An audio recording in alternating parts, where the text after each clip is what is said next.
कलयुग के अवतार है अब भारत के जनता के लिए, गरीब गुरुआ के लिए, किसान मजदूर के लिए ये भगवान के समान।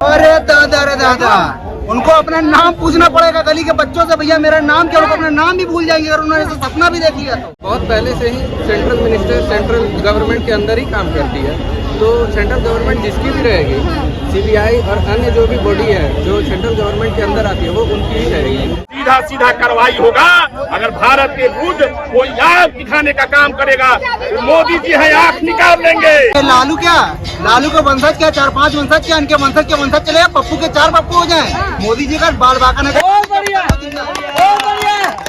चुना क्या जाति का जनगणना क्या तकलीफ है। अभी मैंने थोड़ी देर पहले बताया 3% में हूँ मैं, हम ब्राह्मण 3% में है और यादव जी 17% में है। ये कहाँ से जाति की जनगणना है, कौन जनगणना है इनकी।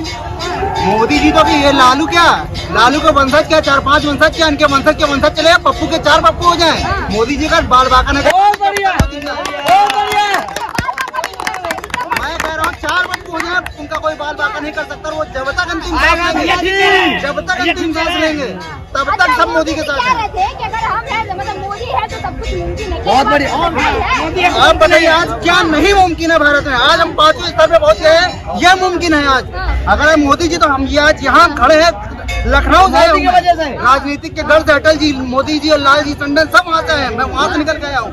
आपको मैं बता दूं 24 क्या, आप 28 क्या, 29 क्या, आप इसके 4 बार और जोड़ दीजिए। जब तक मोदी जी की अंतिम सांसें चलेंगी तब तक भारत का हर एक युवा मोदी मोदी कहेगा और वही आएंगे और फिर वही आएंगे।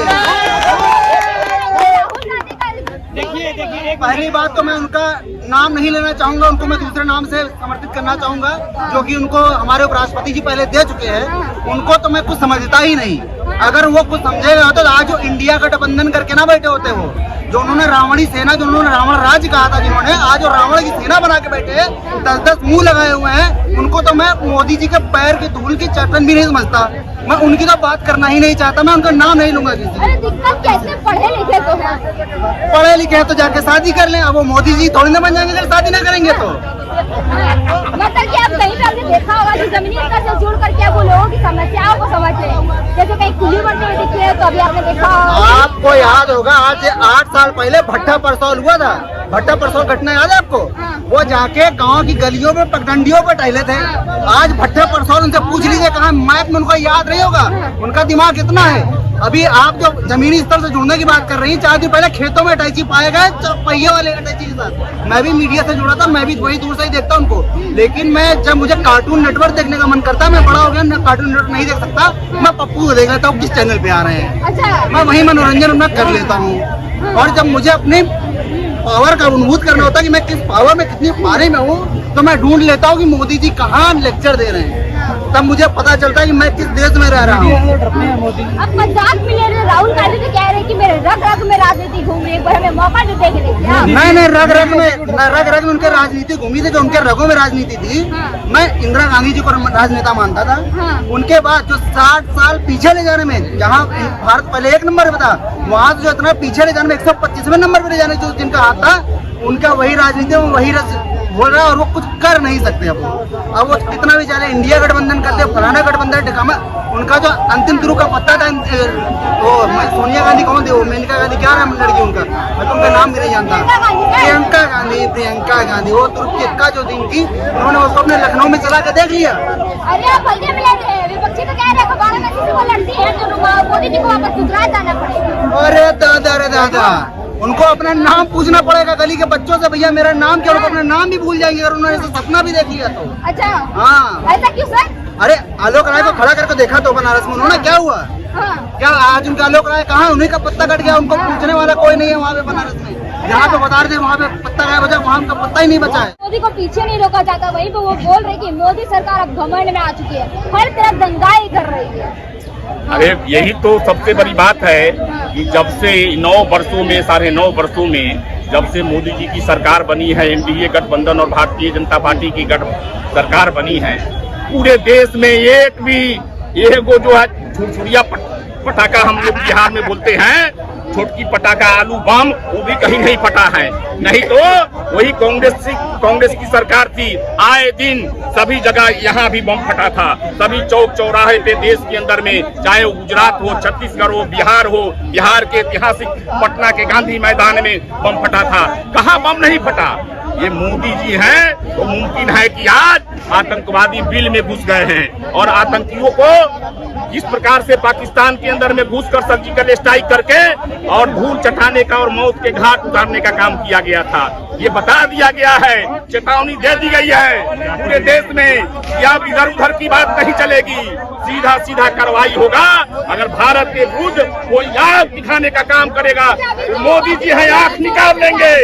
ये देखिए, ये कलयुग के अवतार हैं मोदी, कलयुग के अवतार हैं और भारत जी कलयुग के अवतार हैं। अब भारत के जनता के लिए, गरीब गुरुआ के लिए, किसान मजदूर के लिए ये भगवान के समान है। ये कलयुग में इस प्रकार के सतयुग त्रेता, हाँ एकदम कह रहा हूँ, आप मानिए, देखिए कि किस प्रकार से भारत की जय जयकार पूरे दुनिया में हो रही है। इस प्रकार से द्वापर में श्री कृष्ण जी का जय जयकार होता था, त्रेता में श्री रामचंद्र जी का जय जयकार होता था।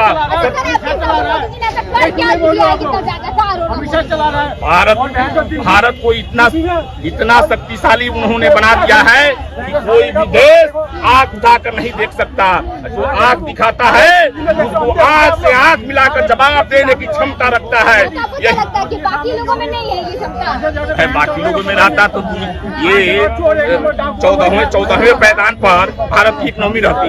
मोदी जी आए हैं तो 5वें नंबर पर भारत की इकोनॉमी आई है और उन्होंने तय किया है कि पिछले 10 वर्षों में 3 नंबर पे या 5 वर्षों में 3 नंबर पे आएगा और 20 वर्षों के अंदर में भारत दुनिया का सबसे बड़ा इकोनॉमी का देश बनेगा, 1 नंबर पर कायम होगा। यह पता है।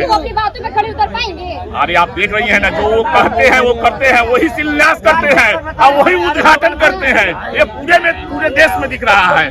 दुनिया का सबसे बड़ा स्टैचू आपने देखा होगा बना अपने वल्लभ भाई पटेल जी का, जो अपने जय सबसे बड़ा जो है दुनिया का सबसे बड़ा क्रिकेट का स्टेडियम बना, दुनिया का सबसे बड़ा भवन बना, हर चीज दुनिया का सबसे बड़ा बन रहा है। दुनिया का सबसे बड़ा पुल काश्मीर चिनार में बना, सबसे बड़ा अटल टनल बना, क्या नहीं भारत में हो रहा है। हमारे नेताओं ने इस देश में 60 वर्षों तक जो है सत्ता में रहा, उसको इतना पीछे धकेल दिया कि मोदी जी उसको संभालते इस मुकाम पर लाए हैं। अगर मोदी जी और भारतीय जनता पार्टी की सरकार अगर 20 वर्षों तक और रह गई तो यह आपको अब अभी बता रहे हैं, याद रखिएगा इस मेरे वक्तव्य को कि 20 वर्षों तक अगर एनडीए और भारतीय जनता पार्टी की सरकार रह गई और 5 साल मोदी जी और 15 साल अगर योगी आदित्यनाथ प्रधानमंत्री के लिए बने रह गए तो दुनिया का नंबर 1 देश भारत होगा। भारत विश्व गुरु बन जाएगा, सोने की चूड़िया बन जाएगी, परम वैभव पर भारत परचम लहराएगा, इसमें कोई संशय नहीं है। बहुत बड़ा उदाहरण दे रहे हैं, इसको आप नोट कर लीजिए। आजादी के बाद पहली बार कश्मीर के अंदर ताजिया निकाला गया। कांग्रेस की शासन 60 वर्षों तक रही और कश्मीर के अंदर ताजिया नहीं निकला। ये मोदी और योगी की सरकार है कि कश्मीर के अंदर में भी ताजिया निकाल कर उन्हें दिखा दिया कि हम हिंदू, सिख, मुस्लिम, ईसाई सबके लिए हैं, भारतवासी के लिए हैं, जो भारत माता और भारत को ऊपर पहुंचाना चाहता है, सर्वशक्तिमान बनाना चाहता है। तो कह रहे हैं कि मोदी सरकार जो है वो भारत माता की हत्या कर रही है। अरे भाई, उसको पहले वो तो इटली का है, उसको मालूम है कि भारत माता क्या है। भारत माता की कोई हत्या कर सकता है?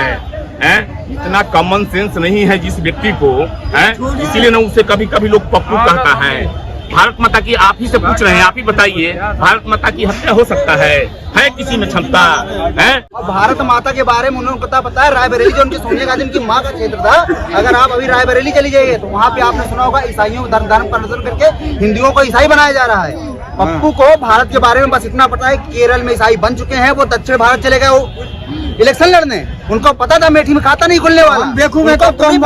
भौगोलिक जानकारी पूरी है। केरल में ईसाई थे, अपनी माँ का जगह लेने के लिए वो चले गए वहाँ से वनाट से लड़ने। वहाँ और क्या हुआ, अमेठी में हार गए। ठीक, उनको भौगोलिक जानकारी पूरी है, उनको पूरा पता है कौन से कांग्रेसी कौन से क्या है। उन्होंने इंडिया गठबंधन कर लिया, उन्होंने अपने पार्टी का नाम लिया। हमारे भारत में एक छोटा सा बच्चा है, छोटे बच्चे को हम लोग कहते हैं पप्पू। तो अब पप्पू को कितनी जानकारी होगी, छोटे से बच्चे को भारत के बारे में कितनी जानकारी होगी, कुछ नहीं होगा। लेकिन उस पप्पू से ये पप्पू थोड़ा बड़ा है, इसको भौगोलिक जानकारी पूरी है कि वायनाड में कितने। तो वो कह रहे हैं कि चीन को लद्दाख का हिस्सा दे दिया है। अरे उनको 1962 का इतिहास नहीं पता है। वो इतना पढ़े लिखे जो इटली में पढ़ के आते हैं, उनको 1962 का इतिहास पता नहीं है कि भारत कहाँ तक था और किसने दे दिया, कैसे दे दिया। और हमने आपसे पहले भी कहा, इतने लोग खड़े हैं, इसमें से अगर कोई एक हमारे, हम तो कह रहे जो भी हो, जो भी इसमें से पप्पू नहीं कहूंगा इस समय, मैं उनका आदर से नाम लूंगा, जो भी इसमें से राहुल गांधी के समर्थक को आ जाए, हमसे नहीं, कोई जो सबसे छोटा समर्थक हो उससे आके डिबेट कर ले। अगर वो पप्पू की एक खासियत बता पाए और कहीं से उनको आता हुआ दिख रहा है कि 2024 में अगर वो अपनी सीट बचा रहे हैं, इंडिया नहीं, अगर अपनी सीट बचा रहे हैं, तो मैं उस दिन से राजनीति छोड़ दूंगा। तो